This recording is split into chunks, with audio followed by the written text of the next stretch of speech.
Ever feel like anxiety's got you like strapped into a roller coaster and you just can't get off? Yeah, I know that feeling. Well, today we're taking a deep dive into managing anxiety naturally, finding that calm without needing to rely on medication. Sounds good. We've got tons of research articles, personal stories, even some expert opinions here, ready to dig in and find some practical stuff you can use right away. It's important to remember anxiety is a normal thing. Everybody feels it, and there's a lot of great ways to deal with it. Right, and one of the first things, it just jumped out at me from all this material is how important it is to understand your own anxiety. It's like you got to know the map of your own head, you know what I mean? A Absolutely. lot of people, they can't even pinpoint what sets it off, or they don't recognize those early warning signs. Yeah, you're totally right. Like trying to navigate a city with no street signs. Exactly. A bunch of your sources, especially Dr. Emily Johnson's book, they suggest keeping a journal, an anxiety journal. It's about spotting those patterns, figuring out what makes you anxious. Is it certain places, thoughts, even physical things you feel? And just the act of writing it down, I mean, that can be kind of therapeutic in itself, can't it? Yeah, for sure. It's like getting it out of your head, putting it on paper. Right. You can look at it objectively, figure out how it works, then start to come up with ways to cope. So then what about when you're right in the middle of it? Heart's pounding, thoughts are racing, that feeling like something terrible is going to happen. What can you do right then to get back in control? Grounding techniques. That's the key. Ah, okay. Several of your sources, that article on sensory awareness was really interesting. They talk about the 5-4-3-2-1 method.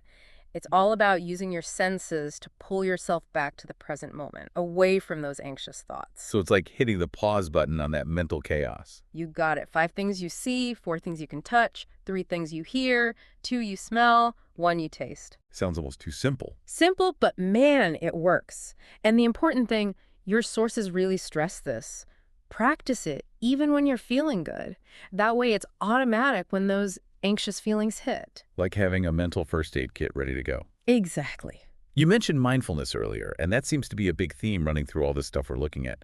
Like training yourself to just observe those anxious thoughts without getting carried away. It's like watching clouds drift by. You see them, but you don't have to grab onto them. Right, right. One study, it was on mindfulness-based stress reduction. They found that just a few minutes of mindful breathing every day can really make a difference, cut down on anxiety. So it's about being present, right here, right now, without judging those thoughts. That's the heart of it. And what's so cool is all this stuff, it's stuff you can do on your own every day. You don't need a therapist, you don't need medication, you don't need any special equipment. You have the power within yourself.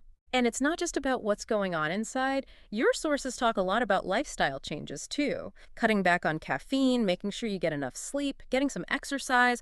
All that can really impact how anxious you feel. It's about taking care of yourself, mind, and body. Creating a foundation of well-being, a solid base to help you handle the ups and downs. Makes sense. It's a journey, not a destination. And it starts with taking those first steps, even small ones. So we've talked about understanding anxiety, how to ground yourself, mindfulness, and those lifestyle changes. That's a lot of info, but hopefully there's something in there that really clicked for you. As you keep exploring this, think about this. What's one tiny change you can make today to take better care of your mental health? Could be starting that anxiety journal or just promising yourself you'll do 5 minutes of mindful breathing. Even small changes make a difference. Every step you take, no matter how small, brings you closer to a calmer, stronger you. Well, that's all the time we have for this deep dive. Hope you found this episode useful. Yeah, thanks for joining us.